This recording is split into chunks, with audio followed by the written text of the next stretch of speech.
Hey guys, I'm back doing the Jazz Age. So enjoy the video, I guess. And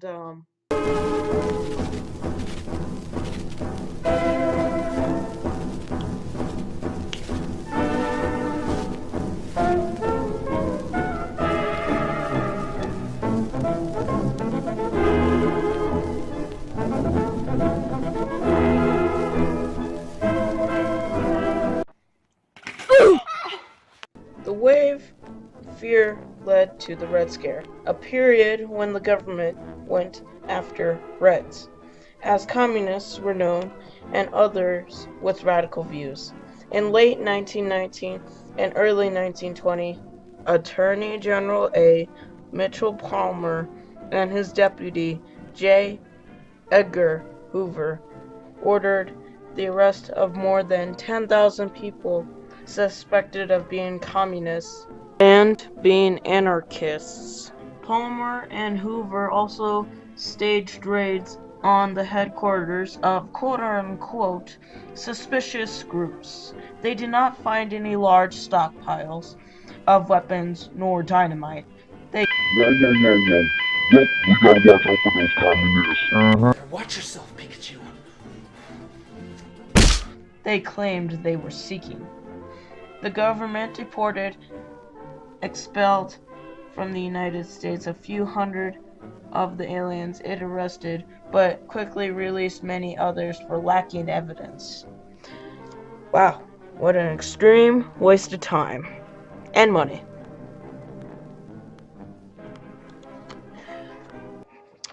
On April 15th, 1920, a paymaster for a shoe company in South Braintree, Massachusetts, was shot and killed along with his guard. The murderers, who were described as two Italian men, escaped with more than $15,000 after going to a garage to claim a car that police said was connected with the crime. Sacro and Vanzetti were arrested and charged with the crime. Although both men carried guns and made false statements upon their arrest, neither, shockingly, had a previous criminal record. On July 14, 1921, they were convicted and sentenced to death. Okay. In September 1919, about 350,000 steelworkers went on strike, demanding an increase in wages and an 8-hour workday. The steel companies accused the strikers of being red agitators. This charge cost the strikers public support and forced them to end the strike, but not before 18 strikers died in a riot in Gary, Indiana. That same month, Boston police officers went on strike for the right to form a union. The strike by public employees angered many Americans, and they applauded when Massachusetts Governor Calvin Coolidge called out the National Guard. When the strike collapsed, the entire police force was fired. Many workers did not join labor unions, linking them with radicalism.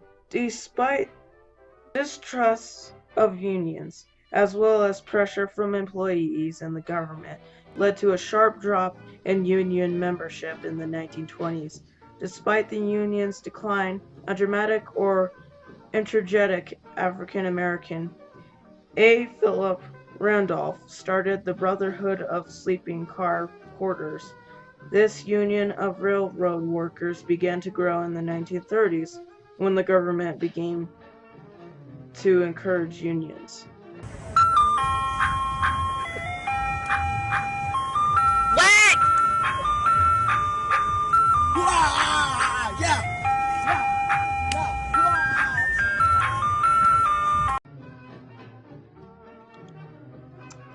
In the early 1920s, white Americans, especially those living in the booming northern cities, enjoyed post-war prosperities and economic growth. On the other hand, Southern Black Americans saw little to no change in their social economic status. The combination of increasing racial pride and long-standing racial hatred led to tensions-filled decade known as simply the Roaring Twenties. One of these causes that led to racial tension in the 20s was the Ku Klux Klan. Originally founded in the 1866, membership increased dramatically during the 1820s. Membership was secretive, but historians estimated that there were 1.8 million members by the mid-1920s. Klan members used their power to multiply state and local politics, forcing members to recruit voters who promised racist policies and white supremacy. The Great Migration. Before World War I, most African Americans lived in the rural South. Most were farmers or sharecroppers. Almost all were poor. Racial barriers kept them from moving into better paying jobs. Legal racial segregation and frequent harassments were a fact of life. Employee opportunities in northern cities spurred migration. Labor shortages and limits on immigration after World War I prompted northern factory owners by actively recruiting African American workers. By 1920, almost 500,000 African Americans moved to industrial cities such as Chicago, Detroit, and New York, and of course Philadelphia. Many hoped to escape the racial injustice and economic hardship they faced in the South. This massive population movement, which became known as the Great Migration, radically changed the racial makeup of the entire nation.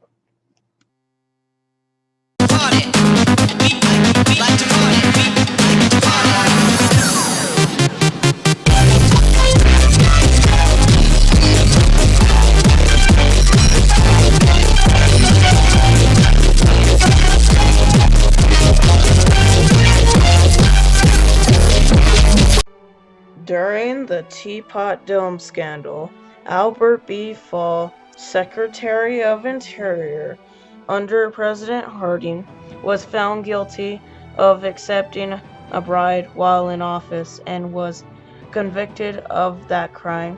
He was the first individual to commit a crime while a presidential cabinet member. Coolidge himself was not well versed in the world of affairs.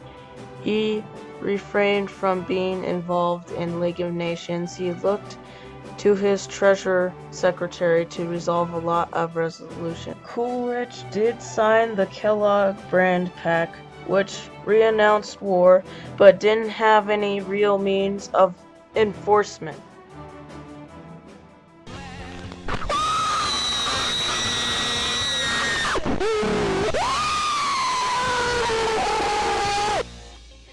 Age of the automobile also affected the economic boom and growth in America.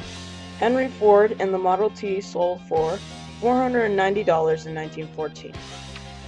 Nickname for this decade, such as Jazz Age, Roaring Twenties, Economic Boom, wages rose. American women were changing the way they dressed, thought, and acted, which was different from traditional ways of their parents. The Ford Car Company changed and improved work environment for workers, established the 5-day, 40-hour work week, and offered higher wages. Oh my god!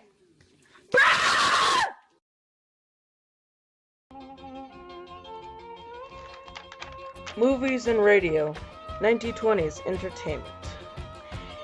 In the 1920s, there was no TV, so people listened to their radios. People tuned into their comedy shows, news, live events, and jazz music. Also, going to the movies in theaters was a now magical experience. It got the nickname Picture Palace. Fads of the 20s included the rise of flappers. Now let me explain a little bit. Flappers were the new liberated modern women of the 1920s, wearing short skirts, bobbed hair, and heavy makeup. They would smoke and drink alcohol in the speakeasies. All right, Carl. Carl. No, Carl. Carl, this is my house. This is my house, Carl. No, Carl, no. This is my house, Carl. I'm the one who will say who stays and who goes, Carl. I know who you are now, Carl. Jazz and the Harlem Renaissance, 1920, inspired by the new music of the era rooted in African American rhythms, improved and melodies. This rhythm of jazz inspired boom culture in New York City, Harlem, called Harlem Renaissance. Musicians during this time were trumpeter Louis Armstrong, pianist and composer Duke Ellington, and singer Bessie Smith. Hey, hello. So, I just realized I don't have a lot of time on my hands. So, what I decided to do with this project is I have to get Siri to do the rest, okay? Okay, because I'm getting a little lazy and I don't want to do it. So, here we go. Here's Siri reading the rest of the slides. Immigrants, nativism and Americanization. Americanism, or nativism. The belief that native-born Americans, especially if of Anglo-Saxon extraction, have superior rights to the foreign-born, intensified during the Red Scare of 1919-1920. The Scopes trial, formerly known as the State of Tennessee v. John Thomas Scopes and commonly referred to as the Scopes Monkey Trial, was an American legal case in July 1925 in which a substitute high school teacher, John T. Scopes, was accused of violating Tennessee's Butler Act, which had made it unlawful to teach human evolution in any state-funded school. 1. The trial was deliberately staged in order to attract publicity to the small town of Dayton, Tennessee, where it was held. Scopes was unsure whether he had ever actually taught some evolution, but he purposely incriminated himself so that the case could have a defendant. The United States presidential election of 1928 was the 36th quadrennial presidential election, held on Tuesday, November 6, 1928. Secretary of Commerce Herbert Hoover was nominated as the Republican candidate, as incumbent President Calvin Coolidge chose not to run for a second full term. Well, this has been my project.